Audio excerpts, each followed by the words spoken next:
Can everyone hear me? Yes. I would be surprised if you could. These are pretty good acoustics here.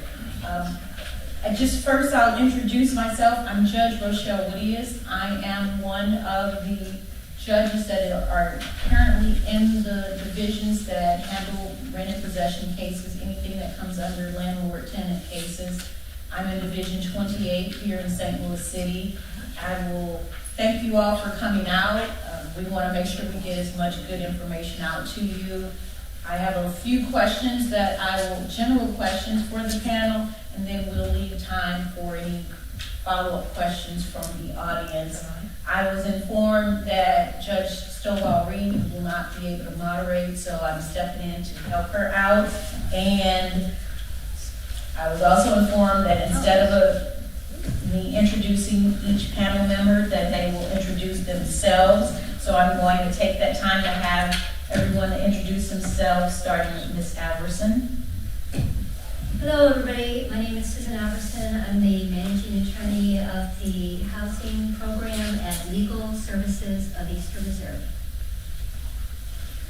Everybody hear me? Yes. All right. I'm Mike Colona. I am a colleague of the good judge over there, and I'm in the other division that deals with landlord-tenant law. We have two in St. Louis City, so if you don't see me, you're going to see Judge Woodiest. I need to bring this closer to me, or we'll just pick me up. Hi, I'm Kathy Davis. Can y'all hear me? Yep. I'm with Davis Travaglini. I'm the managing partner. I've been practicing law for 39 years. And a focus of our firm is on representation of landlords and property investors in landlord-tenant and housing situations. We're the ones with the sharks at the table out front. I don't care if you're a landlord or a tenant. Yes, please help yourself to a shark.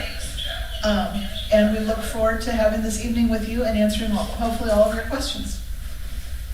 So I'll get started just to make sure we're maximizing the time that you guys have come out to spend with us.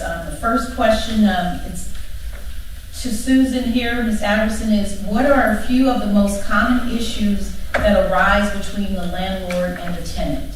Hi everybody. I think this is probably a question that the judge would be able to answer as well as Kathy. Basically, if you can think about it, it's going to be the issue of rent, and it's going to be the issue of the habitability of the home, the repairs. Those are the disputes that are going to occur. The tenant may not be able to pay the rent in full and on time, and is going to be notifying the landlord, I'm going to be a little late. Maybe they're going to work out an agreement. The other issue might be with the tenant is that he or she's been asking the landlord to make repairs, and that's going to be an issue.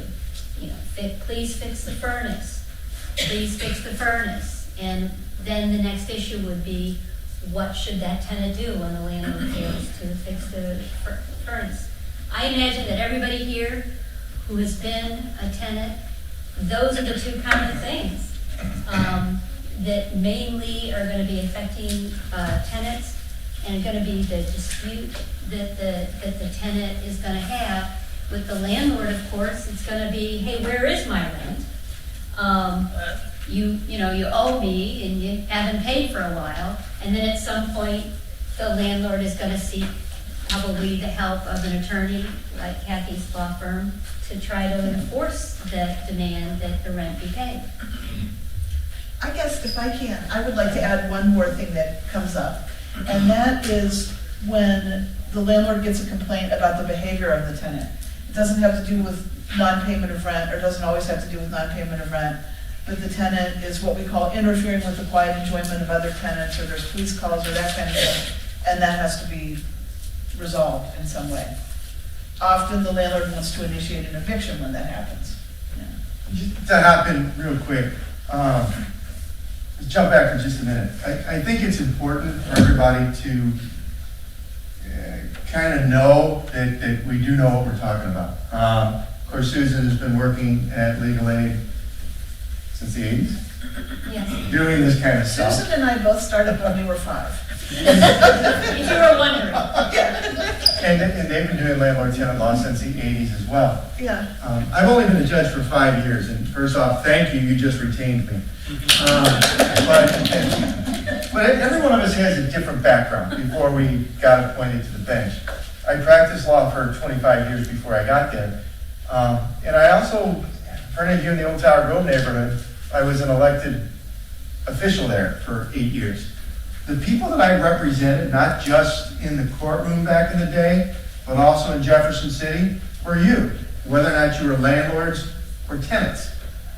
So I come into this with a little bit of a different perspective, and I try and share that with people when they're in the courtroom.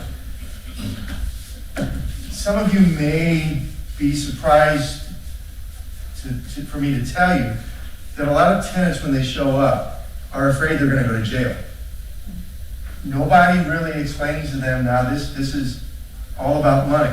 It's all about business. And when I start picking up on, say, a tenant who's in front of me that looks like they're scared out of their mind, they're talking real soft, I try and remind them that, like, look, again, this is about money, all right? Nobody's going to jail. And this is no value judgment on you as a person. Sometimes people just get jammed up and can't pay. So what I want from you is just be straight with me. Don't play games. Don't try and hide anything. But I also want to tell you, Tommy or Susie, I get it, you're not a lawyer. But the same rules that apply to lawyers apply to you. So sometimes when you want to tell me stuff, I can't hear it because the law doesn't allow me to. So when your landlord's lawyer objects to you telling me about the heater that doesn't work, or telling me about the hole that a cow could walk through on the side of the house. We have so many cows in St. Louis. And I tell you I can't hear it, there's a legal reason for it. It's not like I don't believe you. It's just, I gotta hold you to the same standard as a lawyer. And if you haven't given the landlord any notice that you're going, and then I get glazed over eyes, notice. All right, what I mean by that is, if you haven't done something in the court's legal file, filed some paperwork that says, hey, I'm gonna talk about that furnace that doesn't work, then I can't hear it. And the idea is, when we're at trial, no surprises. The landlord's gonna know everything you're arguing. And while common sense would tell you that landlord's gonna know when you wanna talk about the furnace, unless you filed paperwork in the court file, there is no notice, and I can't hear it. So I think both of us come into our courtrooms with the idea that tenants do get jammed up. They're not lawyers. They're embarrassed if they're behind in rent. But that's okay. I mean, that happens to people. But I want to hear your story. I'm going to give you the time of day, just like Judge Woodiest does. And I will tell you that lawyers on both ends are very good to work with when they get engaged in the process as well. A lot of time the landlord lawyers are handcuffed by what their clients, the landlords, will allow them to do. But I don't think I'm speaking out of turn when I say that both folks that represent landlords and tenants want to bring the case to a resolution. Whether or not it's let's work out the rent, or, gosh, I know Judge Colona is not going to give you both a flat legal fee and $50 a day, so why don't we reduce what's owed? They want to move it to resolution. Thank you. You're welcome. I'll add more on another topic, so thank you all for that. Another question that might be something that's common and some of you may wonder is, what should tenants do when they are displeased with the condition of the property? And as Alverson touched on, they want to voice that, but what are the ways that they can deal with that? And Kathy, if you could start off and talk about that. I'll start with that, and I'm really hoping that my other two panelists will chime in. Sure. Because I don't represent tenants, but I can tell you from the perspective of the landlord, a lot of times the tenant just goes dark. And it's like they were paying their rent, everything was going along, and then the landlord will say to me, a month or two ago, I just quit hearing from them, they don't return my calls and texts, and they're not paying their rent, and I don't know what's going on. And the tenant may be embarrassed that they lost their job, or lost all their money at the casino, or, we don't even know what happened. But if they don't communicate with the landlord is gonna assume the worst, and they're gonna hire my firm or someone like us to file a lawsuit against them. So I would say that the first thing that the tenant should do, if they're not able to pay the rent, is communicate with the landlord. And I will tell you something else about that too. Sometimes tenants are communicating with the landlord, but they still file suit. A lot of our landlords, particularly those that have multiple properties, are gonna be concerned about treating one person differently than the next. They don't wanna be accused of discrimination or anything like that. So some of them have policies from their corporate headquarters or whatever that say, on this day of the month, we send all the cases to the lawyer of the people who are behind in their rent. And the tenant will be offended and say, well, I was talking to them. Well, you were, but they didn't want to say that they were be accused of preferring tenant Mike over tenant Susan, so they sent both of those deadbeats to the lawyer on the 15th of the month. I'm gonna tease you for a minute. All right, What, go for it. one of the first things I learned as a lawyer, is just, you gotta talk to people where they're at. I can see some folks that come in front of me that will listen to what you just said and have their eyes glazed over. Well, they might. So this does happen all the But time. communication. Yeah, the tenant will come up and say, I've been trying to work with them and they won't return my call.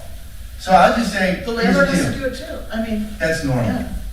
I'll say, ain't got nothing to do with you. It's just once they give it to the lawyer, they have to step back. So I get it, you've been trying to pay with your landlord, you've been trying to work it out, but please don't be offended that they're not talking to you. That's normal. They do that to every tenant. And those are good points to clarify, and you're hearing the perspective of the landlord. Susan, can you kind of chime in a little on that? What they can do if they are displeased Right. with the condition of the property? Yeah. The key here is communication. And the best communication is to make sure you have something in writing. I mean, I used to tell clients to write a letter. We'd tell them how to write a business letter. And nowadays, what's great is you have email and text. The point is, you've got something in writing to be able to make sure that it's clear what you're notifying to the landlord, and then proof that you notified the landlord. So the landlord can't say, well, I didn't know. Now you've got proof, but you want to make sure the landlord knows of the problems. So the first thing is notification, and make sure, you can make phone calls, but make sure a part of the notification is in writing. And the next thing is to document the problems. I mean, you can say there's a huge hole in the ceiling, but if you now have photos and videos of the huge hole in the ceiling, you now have something that the landlord could see, and something again for you to have as evidence if, in fact, your landlord does sue you and you're going to try to convince the judge how bad the condition was that the landlord didn't fix. Sometimes what you're going to need to have is verification. Somebody outside of you agreeing that there is such a bad problem. And in the city of St. Louis, you can call the Citizen Service Bureau.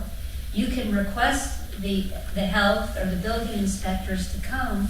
And if they find the conditions are really, really, really bad, which they might be, the city of St. Louis will condemn the property.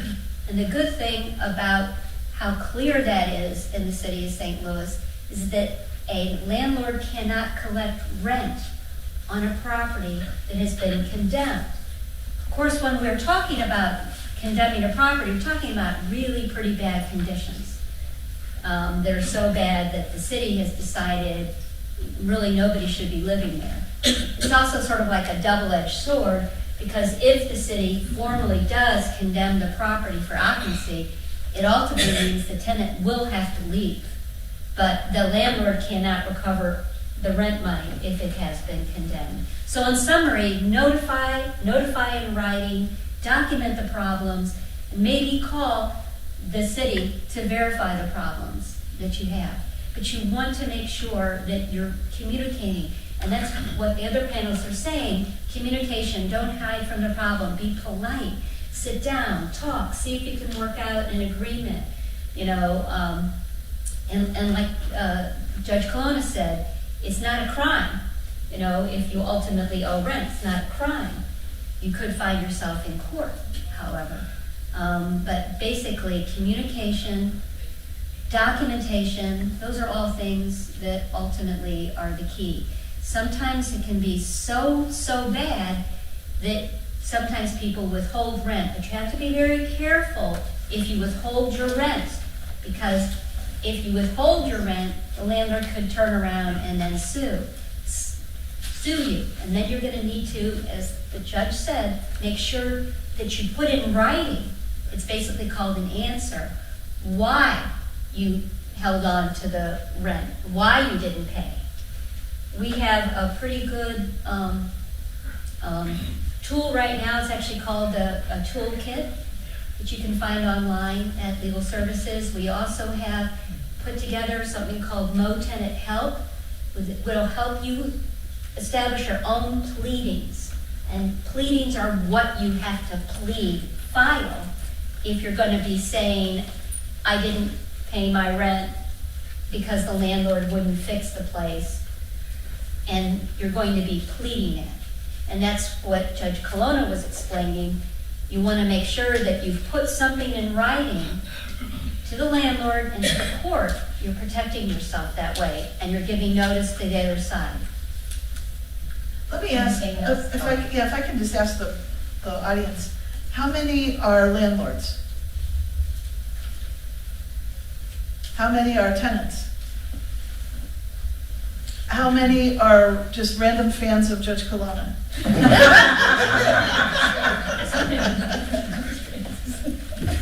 People raise their hand.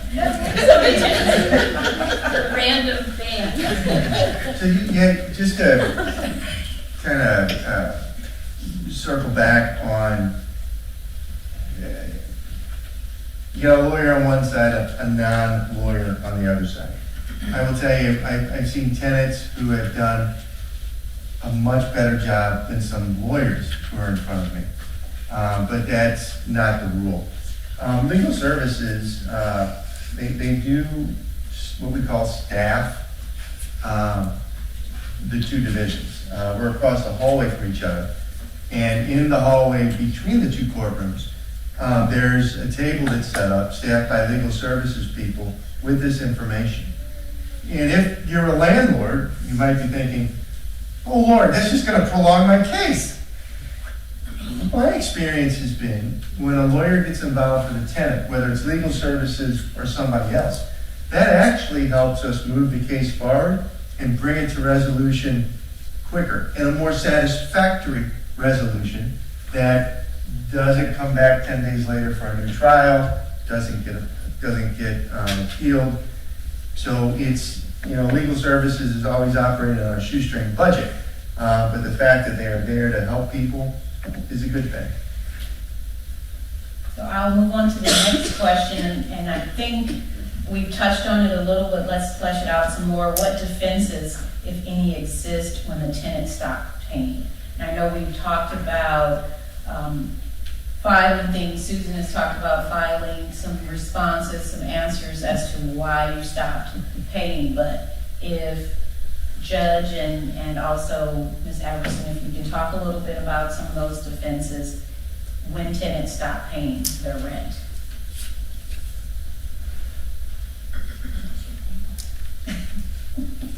I gotta be careful because we can't give legal advice. We can just give you the 60,000 foot view. That was Susan. You take it away. Well, and you touched on it a little bit. Yeah. I mean, it is.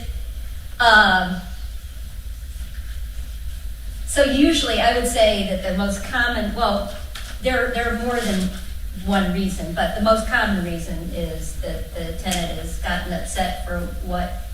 Well, first, actually, probably the most common reason is just economic. I mean, it happens, and especially recently, we are going through a difficult economic time since the pandemic, and rents have gone up, like almost doubled. So it's a lot of reasons why people, but a legal defense would be, hey, I'm supposed to pay rent, and in exchange, the landlord's supposed to provide a habitable home, and the landlord's not providing that habitable home. So what do I do about it? First, like I said, is make sure the landlord knows, because sometimes they might not know. And never assume. Communication, make sure you do that. There's also this defense called repair and deduct, but you have to be careful about that, because it can't be for a minor thing, and it has to be that you've notified the landlord. And then it can't really be more, I think it's like a $300 limit, or 1/2 of the rent. So if like the roof is collapsing in and the water's raining in, I mean, you're not gonna be able to repair and deduct. So you wanna make sure that if you do that, you notify the landlord, you have proof that you had to call out the furnished repair people, that you had to pay them, you've got proof of what you paid, and then notification again, Mr. Landlord, I'm not gonna pay, December's rent because I had to spend $300 fixing that furnace, which I told you about. So repair and deduct does exist. That and another one is something that I've also seen recently, which may affect some of you here, is again, because of the pandemic, there have been a lot of change of ownership of properties.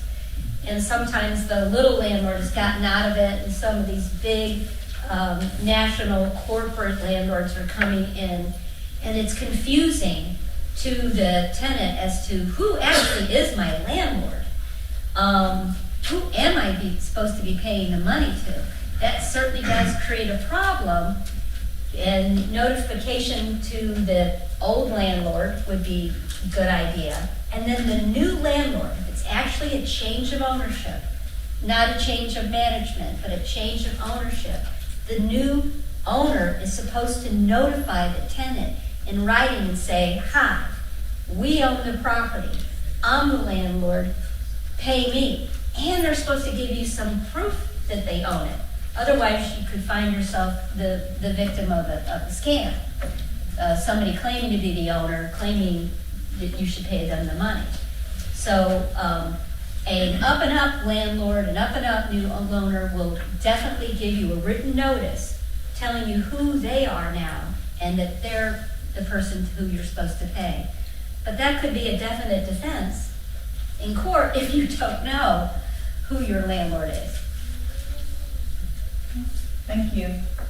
How can a landlord remove a problem tenant? Ms. Davis. So, the number one type of eviction that we do is for non-payment of rent. That could be a problem tenant, and the problem is they're not paying the rent. Under Missouri law, we can do a rent possession. It's a legal proceeding that moves very quickly through the courts. It is not in any way a criminal proceeding, as Judge Colona has set out. It's a civil proceeding, and that means sometimes people come in and they think that they are entitled to a free attorney. That does not happen in the civil system. There are volunteer organizations like Legal Services, where Susan works, Our City Defenders, New Covenant Legal Services, that might be able to represent those tenants, but they're not. It's not like they get a public defender like you do when you're charged with something criminally. So you can't come to court and expect the judge or somebody else just to appoint a lawyer for you. The rent and possession court date, the first court date is going to be in just a few weeks. If you don't show up on that court date and there is posting or personal service, posting service means it's taped on the door. The landlord will be able to get a default judgment against you, wait 10 days, and file to have the sheriff put you out. If you show up in court, you might be able to work out a payment plan or a stay of execution or something else with the landlord, or if they're represented with an attorney, with the attorney. Or if you have a dispute, as we've been discussing, you can ask that the case be set for trial. As we've also been discussing, when you are a tenant, having your first landlord-tenant trial, and you're going up against someone like me who is having my 750,000th landlord-tenant trial, you might be bringing a knife to a gunfight. So you might want to try to make your best deal if possible with that attorney. Today, for example, I had my docket in St. Louis County. Our judge has a jury trial next week, so our next court date is November 21st. And I know that, and I know that I can, if the tenant asks for a trial, I can set the trial for November 21st. But then if we try the case then, I have to wait at least 10 more days after that before I can file for the sheriff. So I was, rather than giving people the 10 days that the statute says, I was freely giving people until the end of November to either get their rent paid or make a payment plan with the landlord if possible, or move. So you might be able to make a better deal than you would get if you went to trial or if you just allowed a default to happen. The second kind of problem tenant is I talked about this a little bit before, is the person who is disruptive in other ways to the community, or to the apartment, or to the landlord. We've had everything from noise complaints, a lot of activity, drug activity, shooting guns off in the parking lot, you name it. I can tell you that I had a tenant one time that wrapped the whole apartment building in spandex. I'm not kidding you.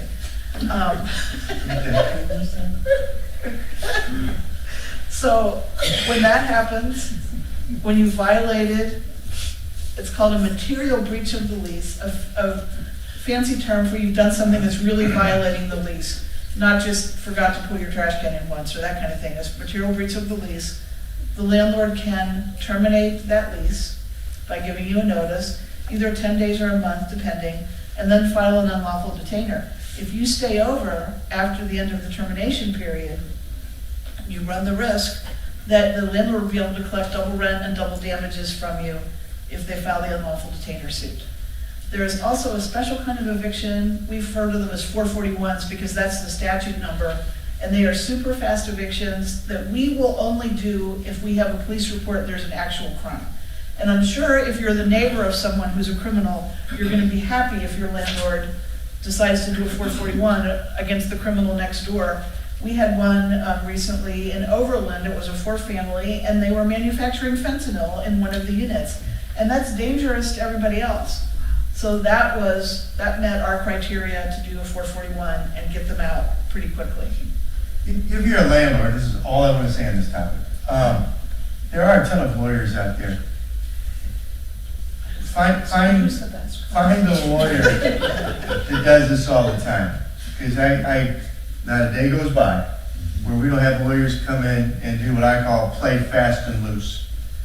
For an example, we were talking about these 441 hearings. Somebody's manufacturing fentanyl, you want them out quickly. There's a way to do that. There's a way to file the case. There's a way to notice the case up. There's a way to prove the case. And if a lawyer doesn't know what they're doing, I have no problem denying them putting somebody out or even dismissing the case because they're playing fast and loose. And that's really to everybody's detriment, the landlord, the neighborhood, the tenants in the building. So that's my little bit, that's all I wanted to say on this topic. I just want to really quickly say that mostly what I've seen is 441 is not used very much. And during the pandemic, I've seen a little bit of abuse of it. It's going to be for a really, really serious thing. Other than that, the unlawful detainer suit is a remedy that most landlords will use after they've terminated the lease for bad behavior. They don't need to go 441 because it really should be used for the most egregious, like, having a meth lab or a fentanyl lab or something like that. I've not had a lot of those this year, and I don't know about Judge Colona, so I think we're not at the point where it's, at least in Division 28, it's not being abused. So I'm appreciative of the attorneys that are being thorough when they do file them and bringing their witnesses and bringing their information in for the court and giving an opportunity for even the defendant to question the witness. But I've not seen a lot of those this year. I think that was overused during the pandemic. Yeah, it was. Hopefully they've all pulled it down a little bit. Yeah, they were. We want that as a tool for when we really have an emergency. And we want our judges to respect that it's an emergency if we're asking for it. So you've heard some terms, and whether or not you're a landlord or a tenant. Or a fan. Or a fan, thank you. when it comes to, say, evictions, just two types of suit. Here's what you can remember in your head. What I call regular landlord-tenant. That is, now you're behind on rent. Landlord needs to get you out. They bring you to court. We have a trial. If you lose, you owe some money, you get put out. You've heard something called unlawful detainer. Unlawful detainer is your lease is up and you're still there. Or you have no legal right to be there anymore and you gotta go. In those scenarios, first of all, the landlord has to prove that, let's be real. They gotta prove your lease is up and you're still there. They gotta prove you have no legal reason to be there and you're still there. But if they prove that, then you as the tenant will owe twice of whatever rent you were supposed to owe. And maybe twice the amount of damages if there are some damages that they're trying to prove up in the case as well. So regular landlord-tenant eviction cases, I got a little play with, on when I set them for trial, damages are just what you can prove is owed. With the unlawful detainer, the statute requires us to get that to trial as soon as we can. If the landlord makes the case, then the tenant is liable for twice of what they prove up for the rent and twice of what they prove up for any damages. Okay, I gotta say something real quick. Yes, ma'am. And that is, when Judge Colona is saying there's gonna be a trial, there isn't always a trial. In fact, if you owe rent and the parties are now trying to negotiate, often what will happen is there'll be some type of a settlement. Why? For a lot of landlords, they want to be able to have their money and they want to have an enforcement mechanism, but they're fine with letting the tenant stay there as long as the tenant is paying the money. So there's not always going to be a trial. The settlement agreement that's often used is something called a consent judgment. And I just say to tenants out there, that's not a bad thing to do if you want to stay in possession and your landlord is offering you a payment plan. But just be aware that it's not just a payment plan. In other words, it's a consent, you've agreed to it, judgment. So it's signed by the judge, becomes a court order. So if you enter into this agreement and you agree to payment plans, but you don't make a payment, then there's the basic agreement where the landlord agrees to stay. Enforcement doesn't exist anymore. And now the landlord can evict. Why? Because it was signed. So what I tell folks is, whatever you do when you're in court, make sure you understand what you're signing. Don't sign it because you don't know what else to do. Sign it after you've read it and you've agreed to it. I think we are going to have question and answers, but there is a lady in the audience with her hand up, so. I can deviate a little. Okay. I'll answer that. We will have a question and answer portion, but I'll take your question now if you have a quick question. Yeah, I'm glad you brought that up about the settlements and the tenants understanding what they're agreeing to. Right. I'm a housing advocate, and I know that lawyers are having tenants sign agreements, and they're just letting them leave the courtroom after that, and they're not going back. Judge Woodiest, I was in your courtroom, and I've seen you reprimand attorneys for this.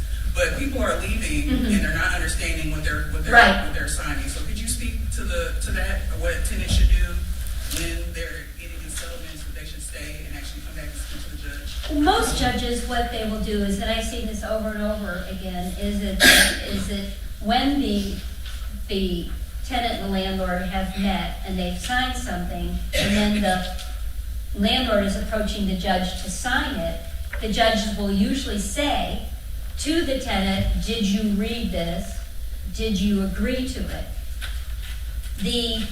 I understand what you're saying is, and that's really unfortunate if people do leave. Because again, if you're going to go to court, you want to make sure you leave with whatever it is that you've signed. And make sure that whatever it is that you've signed, that you've read. So if there's a situation where the landlord pulls somebody up into the hallway, hasn't signed something, says, you're fine, now you can leave, and the tenant walks away without knowing what they're doing, that is unfortunate. And I think the tenant often thinks that they're trusting the landlord's attorney. And sometimes they do understand, but sometimes they don't. We get phone calls often from folks that call us afterwards, after they've signed consent judgments, and they are telling me that they did not understand what they signed, or they didn't get a copy, or something like that. So thank you for that point, is if when you go to court, you need to do that. And I will tell folks, it's okay to ask the judge a question. Always be polite, you don't want to be demanding, but you can ask the judge if you don't understand. A judge will not tell you what your legal advice is, but they will tell you what the process is. Part of my opening statement before I began calling the docket is to say, I know some people have to get to work, and you may work out an agreement. If you need to get going, sometimes the attorneys will say, Judge, can you sign this? They have to go. Sometimes people will sign it and get a copy and run out, but I do allow time to say, if you have questions, or if you want to just ask me something, and then after I've called the docket, then wait around and come up. Because even when people are comfortable and they've signed it, they want the judge to at least say, okay, you're good to go. And I appreciate that, and I understand when some people do have to get to work. So I leave some time for those folks when they tell the attorney will come up and say, I hate to interrupt you, Judge, but if you can just sign this and let that person leave. So it's kind of a combination of things. Sometimes people want to get in and out, and they read it and they believe they understood everything, and they do leave. Judge Woodiest, I've been in your courtroom and you've actually reprimanded attorneys for, they advise their tenants to leave. I'm just saying, it's not because the tenant has something to do, it's because they're being told that they can leave and they don't have to stay. So I just want to make sure that people understand, when you get a consent judgment, you should stay after you talk to the attorney, you should stay and talk to the judge. Because attorneys like Ms. Katharyn up here tell their tenants just to leave. Yeah, I do tell people that they can leave if they want to. A lot of times they're asking me if they can leave. Last year, for example, when we had Judge Reuter, he started out the year wanting to talk to every tenant after they saw the signed a consent judgment, and it was just took too long. There were too many people there. I should be able to understand what they're. I'm speaking. There were too many people there. Let's let one person finish, and then if you do have a response, and then we'll circle back to the questions. Okay, we have a lot of tenants there. A lot of them do want to leave. They already have issues. They're behind in their rent. They need to get to work. They need to get back to their childcare. I'm not going to tell them they have to stay, but they're welcome to stay if they want to. And also, and I tell tenants this when I talk to them, I am not your lawyer. I will answer the questions that I can answer, but I can't give you legal advice, just as the judges can't give legal advice.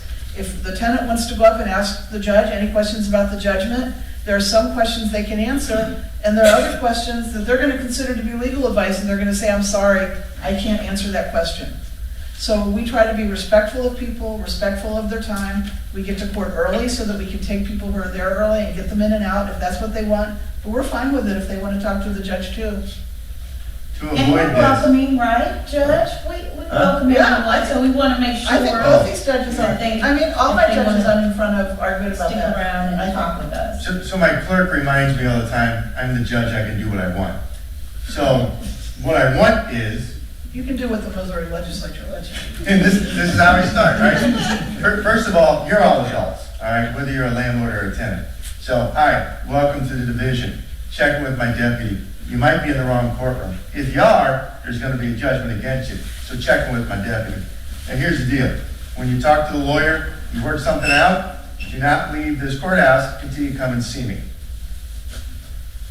If people leave the courthouse without coming to see me, I figure that's on them. But I don't sign consent judgments, with very rare exceptions, unless everybody comes up and talks to me. And the reason why I do that, I know it sounds harsh, and perhaps it takes a little more time, but I don't want Tommy or Susie as a tenant coming back and saying, I didn't know what I signed. Because my answer will be, I'm sorry, yes you do, because I don't sign these unless you come see me. And when you come see me, before I sign it, I say things like, I get it. She ain't your lawyer. You don't trust her. Not a big deal. I'm going to go over this so that you understand what's going on, And to be real, so I understand what's going on. Sometimes they put the wrong address down. So are you staying at, 2348 Virginia? Yep, we're good. All right. Yeah, this stay, you got to stay, you pay. Is that what you agreed to? You'll be paying your stay? Yeah. Okay. You got when you're supposed to be making payment, we go over it. And then I even say, look, what are you supposed to pay? Because some landlords want people to pay the lawyer. Some landlords want people to pay them. So I try and answer all those questions before that tenant leaves. Now granted, sometimes they have left and there's nothing I can do about that. And if they do come back and say, I don't know what's going on, that's not what I signed, I try and ask some questions to figure out if I talked to them or if they left. And the lawyers that are in my division all the time knows that that's my procedure. So it is rare that we have something signed off on if I didn't go over. The one big exception that I'm comfortable with is if it's just in order for somebody to get out. The landlord has waived all the fees. Where's the tenant? They left, they had to get to work, but they don't owe you no money? No. They agreed to get out on this date? Yeah, okay. And then I'll sign it. And similar to that, I do have some people that, I do believe the attorneys, when they come up and say this person is signed, they said they had to go. It is lawyer specific. Well, yes, and I have had some defendants that have waited around a little while and been not happy when they come up because they have had to get to work, which is why the attorneys in my division know if that person is saying, I want this judge signature and I want to talk to him, they will say, Judge, if you have a moment, I want to bring this person up. They have to get to work. They have to go here and there. So We try to accommodate everybody, but it's not easy. and we want to make communication that's kind of been key this evening, of making sure the judges are communicating with everyone that's out in the courtroom so they know what's happening and they're not confused. There's a lot of first timers and hopefully only timers there, but just explaining the process as best as we can and leaving some time for them to talk with the attorneys, but to come up to the judge if they don't agree and if they want to continue it and set it for a trial. But I will move on because I do want to get to a few more questions that are general questions and may answer some of those other things out there, some other questions that people may have. One of the next questions, when can a landlord withhold the tenant's security deposit? And I know there are a lot of security deposit cases that I get, so this may be a good question for, we can start with Ms. Davis and then Ms. Alverson if you want to chime into that response as well. So Missouri has specific laws with respect to security deposits. They're contained in the Missouri statute 535-300. You can only take up to 2 months' rent as a security deposit, not including a pet deposit or other kind of special deposits. And when the tenant leaves, you have to give them an opportunity to walk through the apartment with you and check for damages. And then within 30 days of when they move out, you either have to refund their deposit to them or send them an itemization of what you're withholding the deposit for. You can withhold the deposit for past due rent and other charges under the lease, and you can also withhold it for damages in excess of normal wear and tear. This is very much in the beholder of maybe the trier of fact, maybe the judge, but we recommend, obviously the longer the tenant's been there, the more wear and tear there's going to be. I know there used to be kind of a rule about carpet, that carpet was 5 years, and if the carpet was more than 5 years old, the judges weren't going to give us any money for carpet, and maybe they would prorate it if the carpet was, badly damaged, if it was 2 years old or 3 years old. You guys still do that? 5 years? Yeah. Anyway, I'm a case-by-case person, so. Yeah, so case by case. So we can't always predict what Judge Colona or Judge Woodiest is going to do with respect to our wonderful pictures of, all the damages that were done. They may feel that that was normal wear and tear. They may feel it was egregious and they're going to let us keep it. But if we guess wrong, the tenant shall be refunded double their deposit. So if you claim something that the judge later decides is not normal wear and tear, you might be out double. It's a double or nothing kind of bet. I have clients who do amazing jobs with their damages reports. It's like crime scene photos and rulers showing the size of the hole in the wall and that kind of thing. So, and I like to have those kinds of clients, and I like to be able to have good evidence like that to defend it. And we talked a little bit before about having texts and emails. That's great, but don't be in court waving your phone at the judge. Oh, yeah. You need to be able to print that stuff out and hopefully, I don't like swiping through other folks' phones. hopefully have 3 printed copies of everything you want, not trying to introduce your phone into evidence and, you know, that kind of thing. So make sure you've got good evidence either way. Landlords will often, we think it's a good practice, at the beginning of the lease, have a move-in checklist where everybody checks off everything, you know, the main things about the unit to say these are all in good condition. Most leases that I know you don't read are going to contain a clause that says, I agree that as I move in, everything's in great condition. So if that's in your lease, then later when you say, oh no, that hole in the wall was there, you might not be able to make a claim for the withholding of your security deposit because you agreed that the unit was in good condition when you move in. And if you're a tenant, don't leave the keys on the kitchen counter. The landlord is not psychic, I can tell you that. Turn the keys into the landlord. Make sure they get them. Surrender the possession so they quit charging you rent and so that they know that you've moved out. And at that time, make a date with them to do the walkthrough to inspect the premises. A lot of times the tenant leaves the keys in the counter, flees off in the night. We don't know where they are. We don't have an address. We send a letter out. It bounces back. Move left, no address. We have no way of contacting you. I will tell the landlords, send the invitation to the move out anyway. Even if it bounces back, you can show that you tried. Send the itemization of the security deposit anyway. Even if it bounces back, you can show that you tried. But again, I guess our theme tonight is communication. Tenants, you got to tell the landlord how to get hold of you if you want to be able to resolve that deposit issue. That was a note I was just going to emphasize, forwarding addresses. That is very important. But Ms. Alverson, was there anything else we wanted to follow up on? Yeah, I mean, that? I would say that one of the common things that people ask us about is the security deposit. And so I have outside a little thing about security deposits. It's pretty straightforward. It's all pretty much gleaned from the statute. Sometimes people want to look at the statute. Again, it's under chapter 535.300. You can just Google section 535.300 and then write in RSMO, which stands for Revised Statutes Missouri.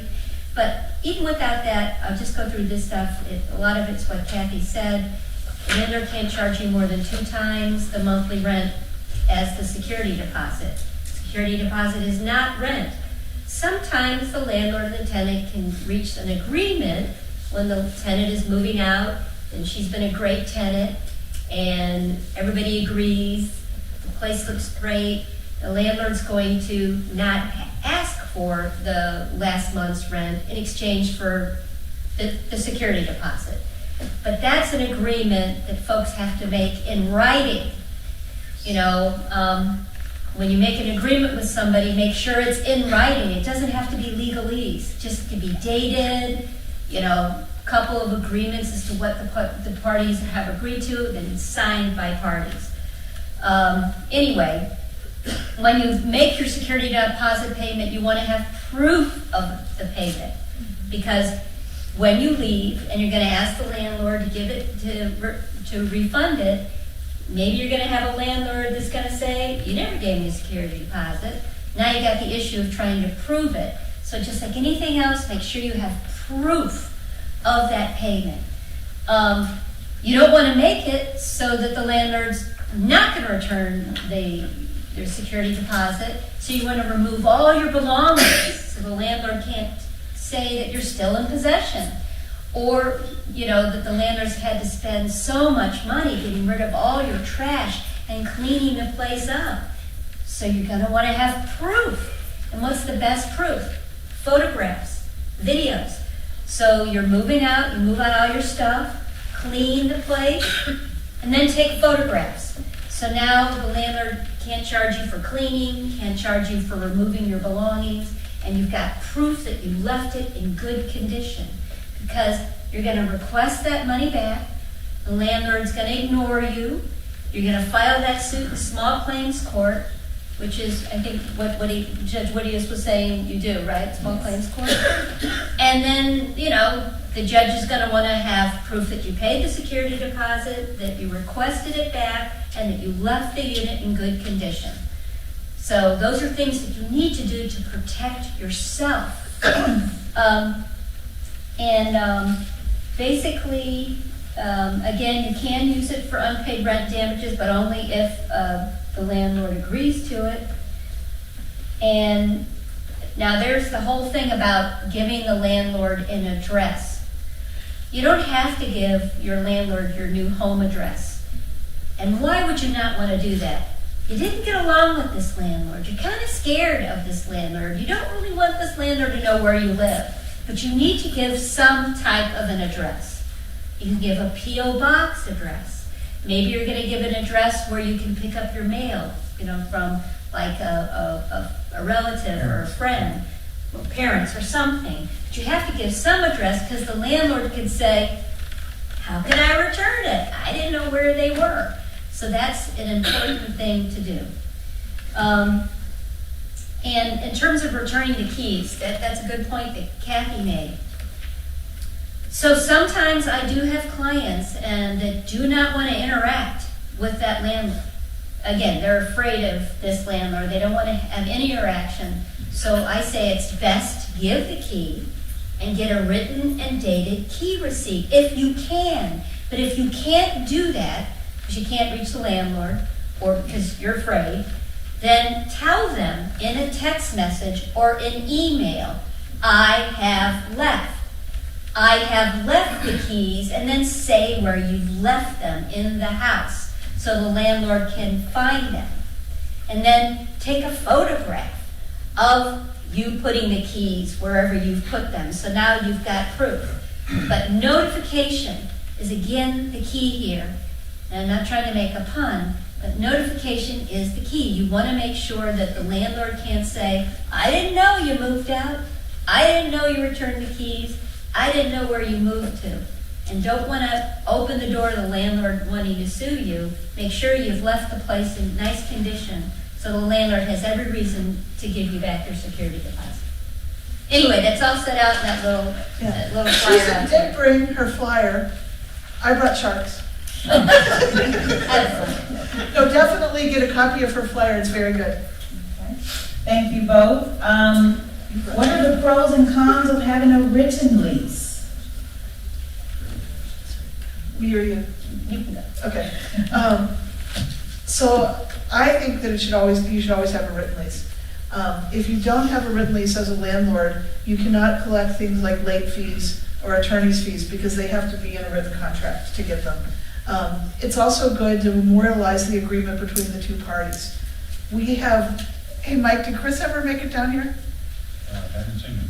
Okay, well, Chris Bosler of my office, one of the attorneys in my office who does our city docket, has a good lease on his computer, and he's happy to share it with any landlords who would like to call and ask for it. If you don't have a lease, you're probably a month-to-month tenant.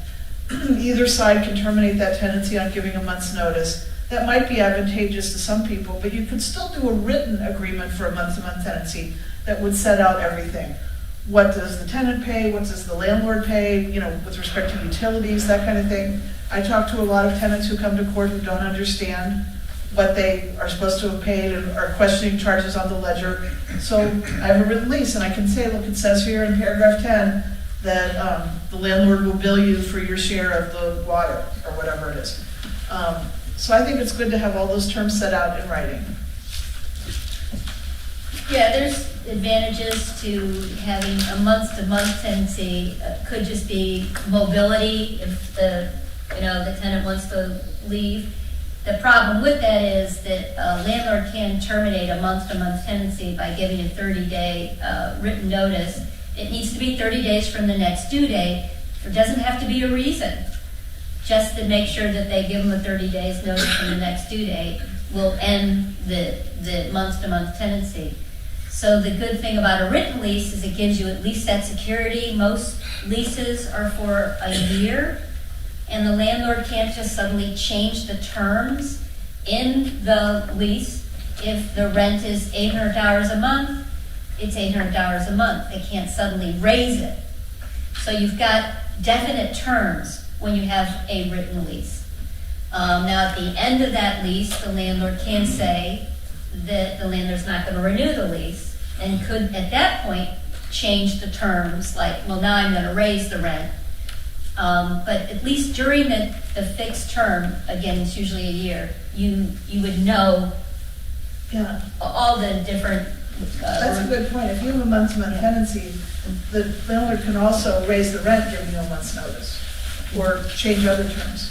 So for the next question, Judge Woodiest, can I be the moderator? Oh, my. Because I know that we have a new squatter law in Missouri. And I was speaking with Judge Colona ahead of tonight, and he hasn't really had squatter cases yet, but I know Judge Woodiest had. So I would like to call on Judge Woodiest Yes. to talk to us about the new squatter law. And has everyone heard of the new squatters law? No. No? No? Okay. Well, I don't know about making you moderator, Ms. Davis, but I will have a seat. That is our last question, and then we'll open it up. We're doing well on time. Open it up for some questions. So I've had a few, and the new squatters law is that it's not if you have a lease with the person. So I want you to understand that this is if someone not related to you, not on a lease, enters your unoccupied property and decides to stay. So you've told them to leave and they will not leave.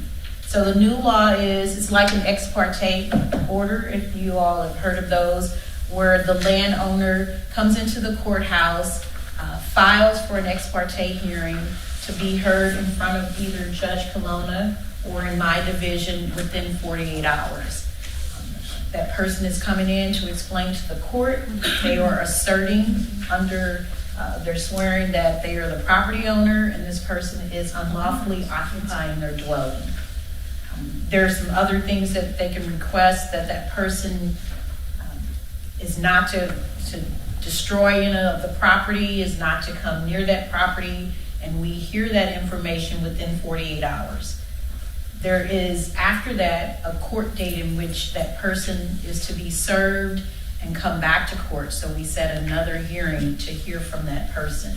What's important about this is, I think this came up because there were people, and there are people that are entering, maybe someone is having their residence or some property that they recently bought, having it renovated. So you may not go to that property every day. So it may be a few weeks you haven't been there, and you come to check on it and there's someone that's living there.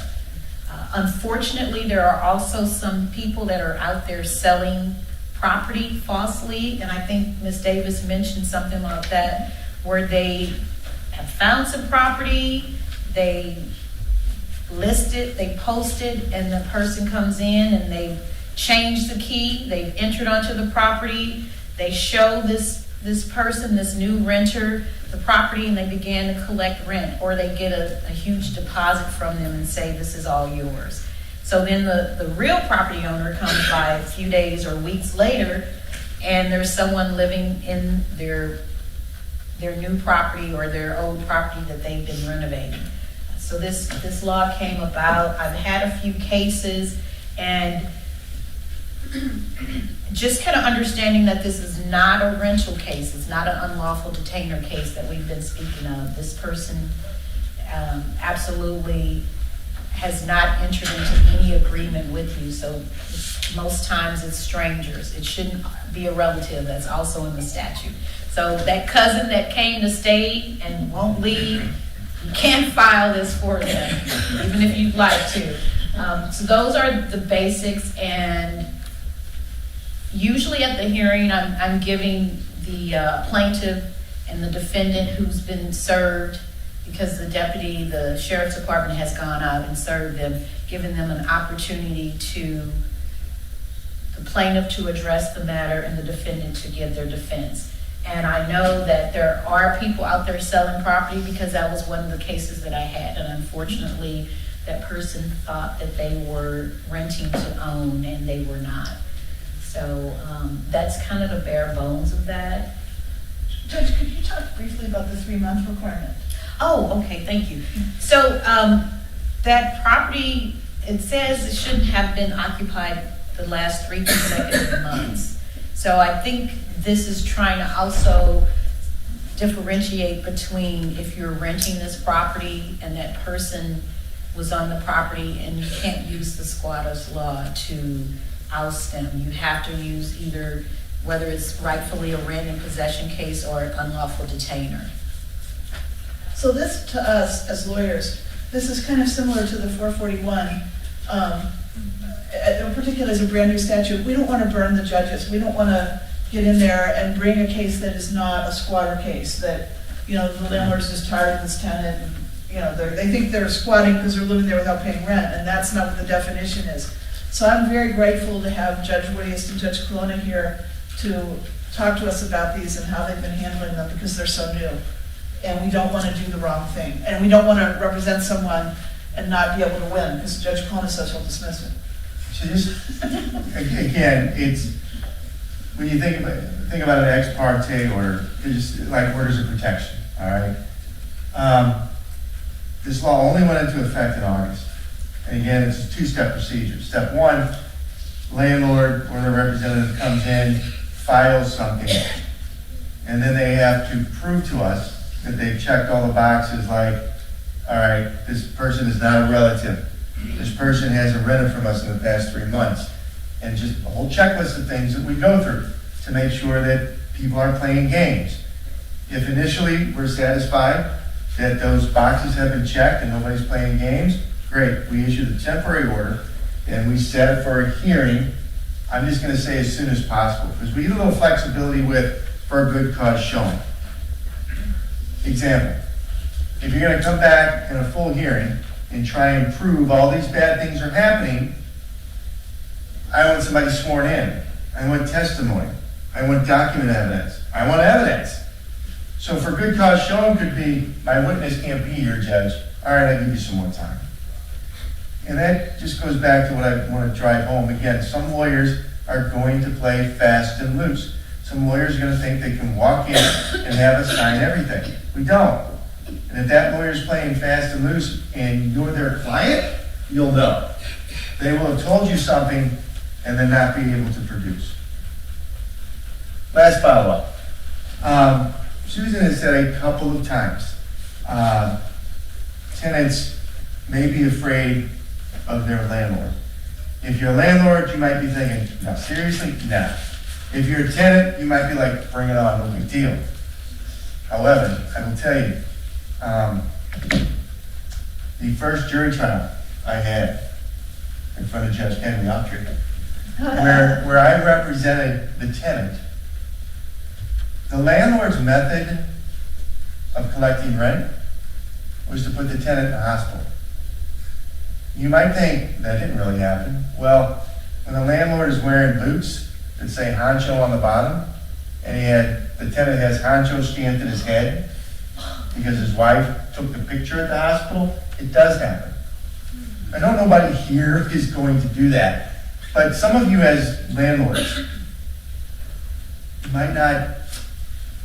it might sound foreign to you that a tenant may be afraid to talk to you, but welcome to St. Louis City, all right? That happens.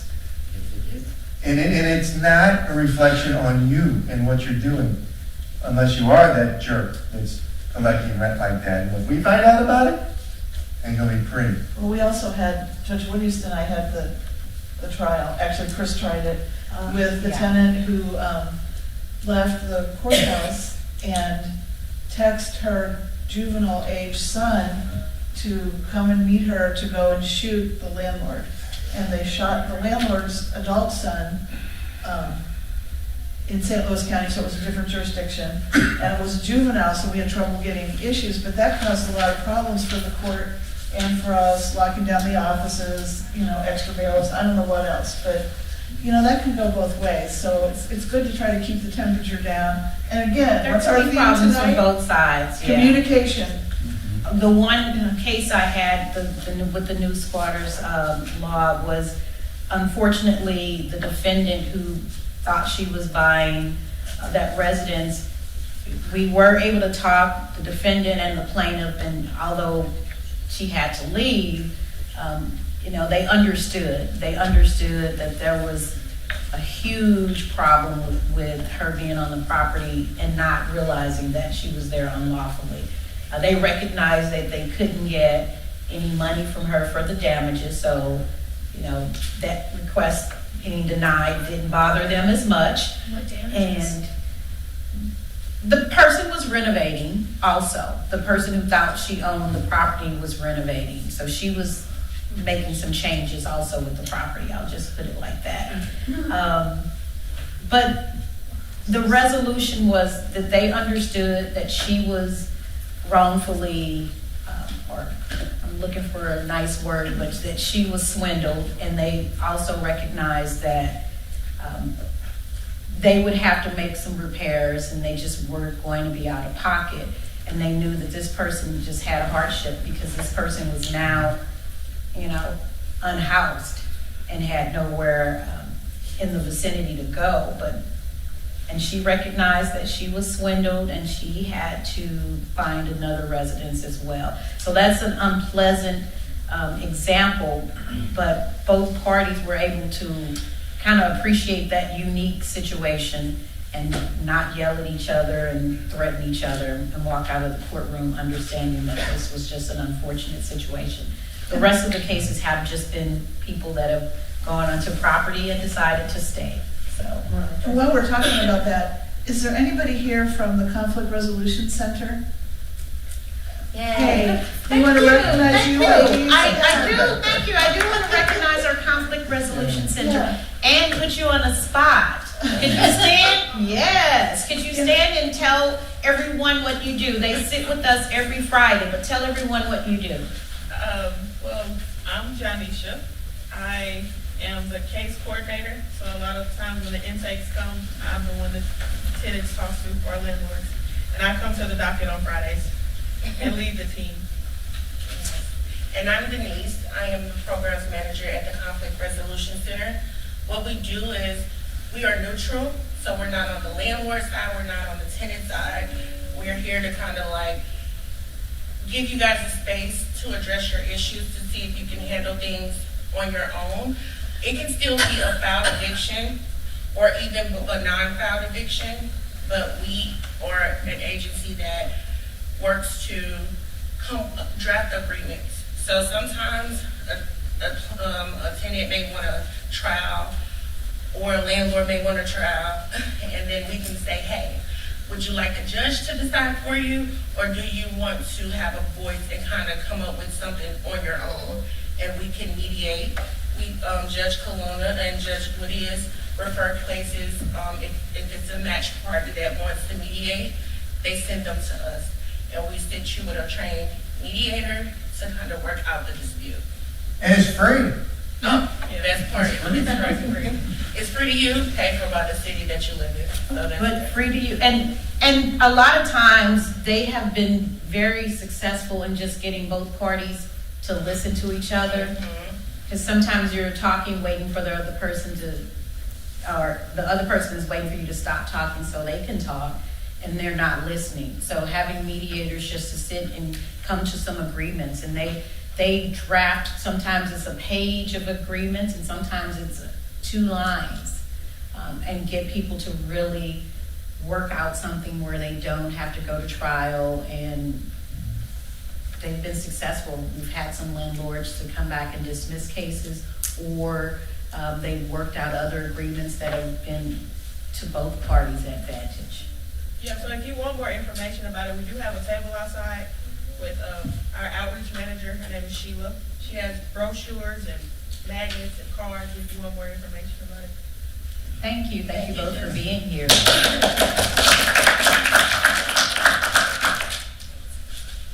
So we've got about 20 minutes left of just time to take some open questions. I will say that the judge and I don't give legal advice. We can talk procedurally and kind of general terms, but we can't get into specific cases and we can't really give legal advice. But I know I saw a hand over here, so I'm going to start my right here. My question is, how does the law speak to rent strike? Let me repeat the question just to make sure everybody heard it. Well, I can say it if no one else. The question is, how does the law treat rent strikes? And, go ahead. So you're saying if you're withholding rent? Or tenants. When you say rent strike, are you talking about a whole group of tenants in one Correct. building saying we're not gonna pay you, Mr. Yes. Landlord? This often happens in government housing projects and things of that nature, but yes. I'd like to say that I have personally not ever seen that. So, and when you say it often happens in government housing, I'm not even thinking of what that could mean. So I feel pretty ignorant. I don't think I can answer that question regarding the right of a rent strike. Rather, maybe if you live in subsidized housing, most tenants who live in subsidized housing, they have the right to form a tenant association to deal with issues like the absentee landlords or bad management or failure to repair things like elevators that don't work. And if that's what you meant, under most of the federally subsidized housing, a tenant can create, tenants can have a tenant association to give them leverage. Yeah, no, I wasn't meaning the tenant association. Okay. I'm meaning that in this case that I am speaking of, not a specific case, but to be more clear, a tenant association are the members themselves. And so therefore, the tenants may elect to collectively not pay the rent. Let me hop in and help everybody so we can move to the next question. Mm-hmm. The law allows you to do certain things. If we're a child and the law does not allow you to do that, not only are you going to owe your rent, you're going to be put out. If the law allows you to do that, then you're going to get the benefit of that. However, none of us have had a case. I've not had that, and I think what I may have seen, and that's only because when I'm looking at addresses, if I've seen where the landlord has filed a petition against several apartments, but I've not seen an entire building. But if there's been one or two tenants, then they're going to file a petition separately against those tenants. And I would tell you, these guys do a lot of federal housing representation and litigation. And it might be for just one or two or three people every day.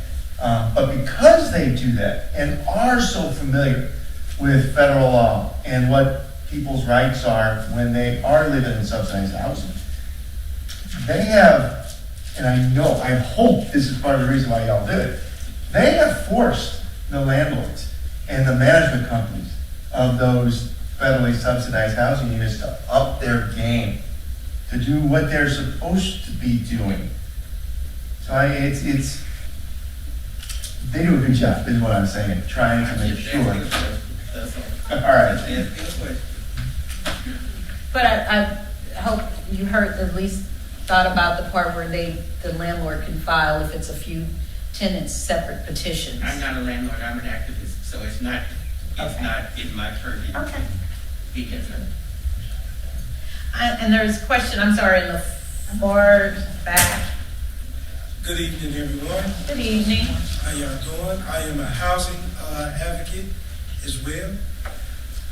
Where we are with the process of getting right to counsel, and also, well, I'll let someone else answer that one, but with the right of counsel, which will provide legal representation for those facing evictions, where's that process with?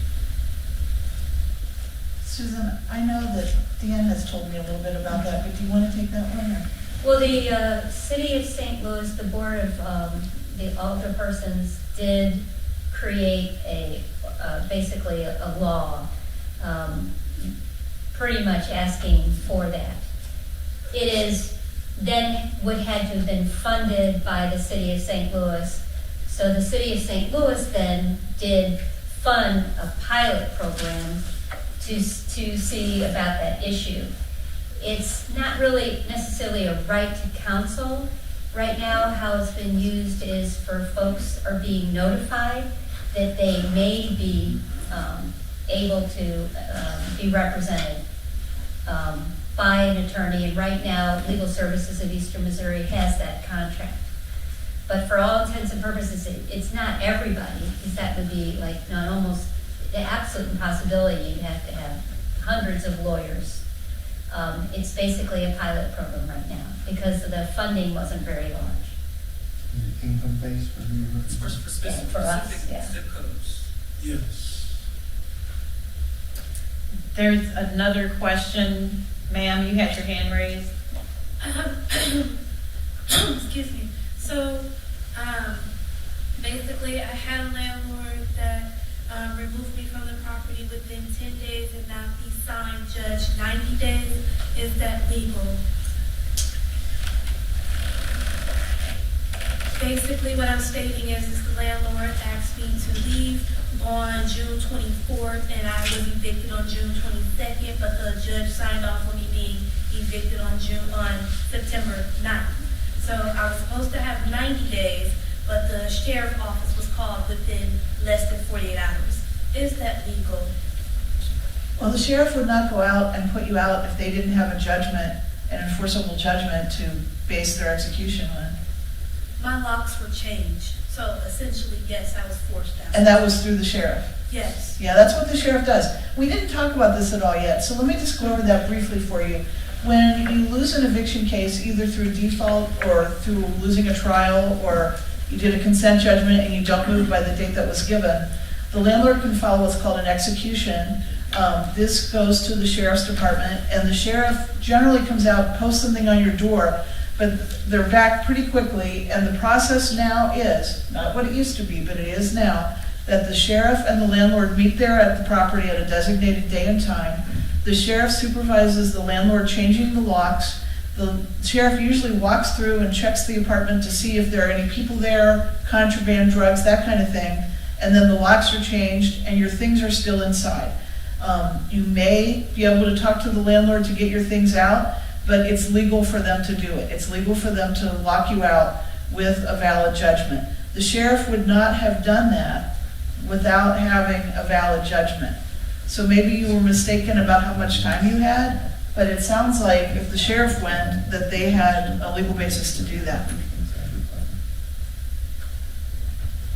I think there's also a city ordinance that if that happens, and say your stuff's inside, the landlord just can't put it out on the curb. Right.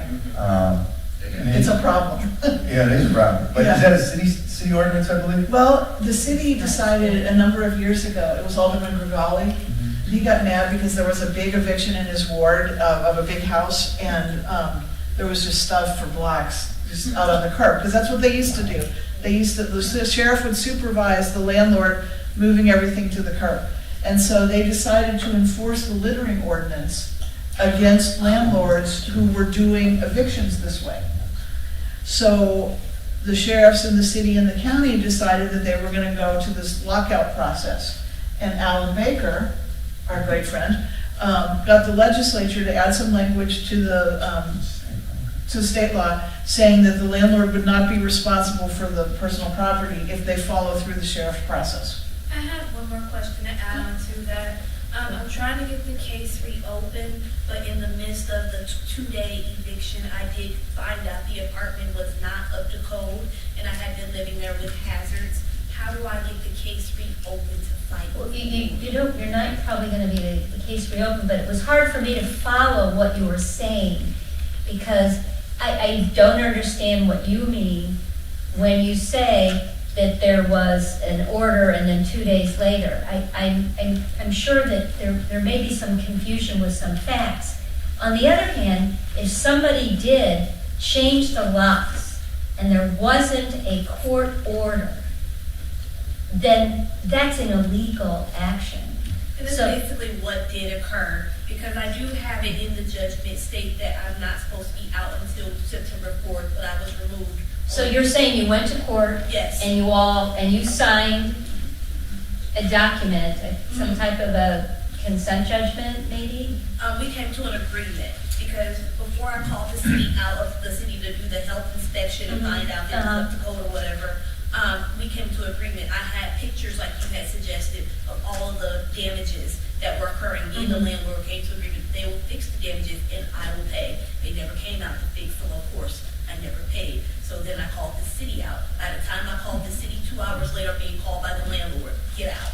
That's basically what happened. Well, again, when you're asking a specific question. Sure, I'm sorry. It's hard to see what it is you're talking about. It's possible that you were supposed to do something according to this agreement, and it was the landlord's interpretation that you didn't do it, triggering the landlord's right to now ask the sheriff to execute the judgment.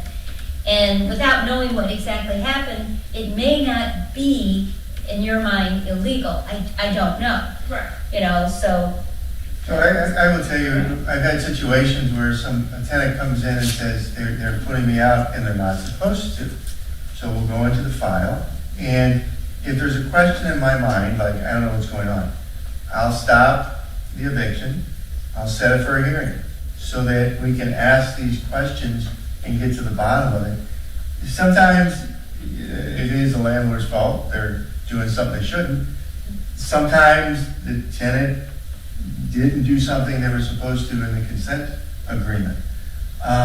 But I think what Susan is trying to say is that without a lawyer looking at your paperwork and digging into the file, it's hard for her to kind of tell you what your options are or what went sideways. But I do think it's important for people to know that sometimes things do go sideways. And if there's ever a question, just come back down to court. We can get into the file, we can ask a few questions, and if either one of us kind of scratch our head and wonder what's going on, at least I err on the side of caution. I stop the eviction, and I said it's like 7 days down the road so that everybody can get a note saying, come down and see us, let's figure out what's going on. I just want to add to this, because there are times where a landlord will say, you know what, I want you to leave by Friday. And the issue that I see is sometimes people think they have more rights than they do, and the other is sometimes people don't realize the rights they do have. So if a landlord says, I want you to leave on Friday, and that's just a request, there's no court order, well, they don't have the legal right to force you out. The way a landlord can lawfully evict somebody is with a court order, and in order to get that court order, they have to file a lawsuit and prevail in court. There's 3 different types of judgments. One is a judgment after a trial. Another one is where the landlord has sued the person and they haven't come to court. That's called the default judgment. And then the third is where the parties agree the terms of an agreement of some sort, like a consent judgment. But those are all the types of court orders, and unless there's a court order, the landlord can't just lock you out. It is illegal. So what I tell people is call the police. Actually, in the city of St. Louis, it is a crime. It's really, really rare in all of Missouri. It is only in the city of St. Louis that it is a crime for a landlord to illegally lock somebody out without a court process. But anyway, call the police, call an attorney. It is illegal to do a lockout. And I will say that if you're getting into specifics, we'll wrap up in a few minutes, and if some of the attorneys have time to talk with you, but it's hard to really address a specific question without paperwork in front of you, without going through what happened step by step. So if you can wait on those specific questions until after we close out the general session, you may be able to get some more direct answers, or at least direction to the Legal Services of Eastern Missouri site, or a number to contact someone to maybe perhaps get some more information to them and questions answered. I think I saw a hand here, ma'am. Did you have your hand raised? Yes, I did. Okay. Good evening, and thank you for being here. I just want to make an observation that it seems that most of the tenant landlord laws are more in favor of the tenant than the landlord. And The tenant or the landlord? more in favor of the tenant than the landlord. Can you name two? Yeah, well, I'm in one right now, and I talked to Katharyn about it, where the tenant was asked to leave by the 17th. She left, but left everything in the property, including a car in the garage. The house is a wreck. I can't touch her stuff. I called her, I texted her, she won't come back to get it. I cannot touch her stuff. So I can start putting my property back in shape to rent it until we go back to court on the 12th of November. And she's not even gonna be there, and I have wasted 3 weeks waiting for her. She's not gonna be there, but I can't touch her stuff in the meantime. Well, I don't know if this will make you feel any better, but we actually have more pro-landlord, the laws in Missouri are more in favor of the landlord than they are in almost any other state. For example, Illinois, it takes much longer to go to court and evict a tenant who's not paying. Why? Tell them why. Tell them why. Why? Tell them why Missouri laws are really more geared towards landlords. Because we're better? Oh. So, I don't know, red state, blue state, do we really want to go there this week? No, it's a simpler answer. It is a simpler answer. If some of us are geeks and, watch the General Assembly and what they do. Oh my God. There was a landlord who was a state lawmaker for like 8 years. And every year, he was successful in tweaking the laws to be more beneficial for his landlords. While it may not feel like that. It does not, and I heard some applause back there. And there might be some cases where that's not true, but in my experience, it's been pro-tenant. Well, Even tonight, most of your information was pro-tenant. I know it seems very frustrating when the tenant's not paying and they're occupying the place or their things are there, that kind of thing, and you have to wait for the process. But we are, and let's hope we continue to be, a nation of laws and a nation of due process. And so you can see the judges here. I'm sure you've gotten the impression from them all night that they want to hear both sides. They want to make sure that everybody's treated fairly and that kind of thing. And that's why they have to do it that way. And I'm very sorry that that's happening to you. Yeah. But we do have to go through our process. And I understand that there are some horrible landlords, but there are some great landlords. There are. Most of them are. And we should not be held unpunished for the few that are not. They can get a real job. Okay. Are there any other, I see a hand in the back here. Ma'am, what's your question? Excuse me. I know there is information on security deposit that she has, but is there a cap in St. Louis City or Missouri on how much you can charge for a security deposit or go up on rent? That's what these. Well, the statute is pretty clear. A landlord cannot charge more than 2 times the amount of the contract rent, the contract monthly rent, for the security deposit. Except for a pet. That of course is a different. That's a pet deposit. It's not a security deposit. Okay, I'm sorry. I meant to ask, what is there a cap on how much you can increase the rent? No.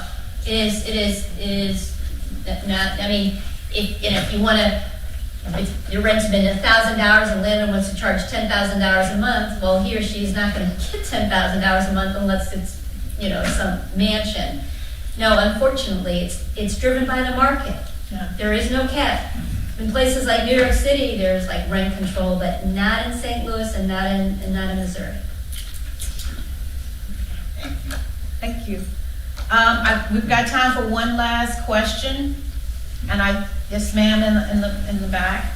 When there's an issue, the tenant has to go to court. Does the tenant have to pay the landlord's attorney fees? It depends. If it's in the lease contract and the tenant owes the money, then the landlord can ask for the tenant to pay the landlord's attorney's fees. If it's a trial, it's gonna depend upon who the prevailing party is. And there's no time in which the tenant is obligated to pay the landlord's attorney's fees unless there is a contract or unless the landlord has won. And I don't know what Kathy's gonna say, but. No, I mean, I agree with that, and I will tell you that in Missouri, attorney's fees are discretionary to the court, which means the judges can make a determination about whether the fees are reasonable or not. That's good. And I think that the judges that are here today would agree that, as Judge Colona said before, you would want to hire someone who does this a lot, because we do it a lot, and our fees are cheaper per case. An attorney who is just doing one eviction, and they're just coming to court for that one eviction, to make it worth their time, it might charge more. And I don't know what Judge Woodiest and Judge Colona would think about attorney's fees, but we've seen attorney's fees, asked for thousands of dollars a case, and I don't know how they would justify that. But it's up to the judge. It's up to the judge to decide if it's reasonable. Right? Do you ever knock them down? I got it's, Asking for Wait, a friend. when lawyers play fast and loose, they don't get legal fees. Okay. And I think you can ask any one of the legal services lawyers here what I do with legal fees when I find a landlord playing fast and loose. This is your shot, by the way. So it's 7:01. I thank everyone for coming out. We have completed this portion of it, but if you have a few questions for any of us as we're headed out, then we may be able to answer them. Once again, I can't give legal advice. I want to make sure I'm clear on that. But we do have Ms. Alverson here, and we do have Ms. Davis here. Thank you. Thank you all.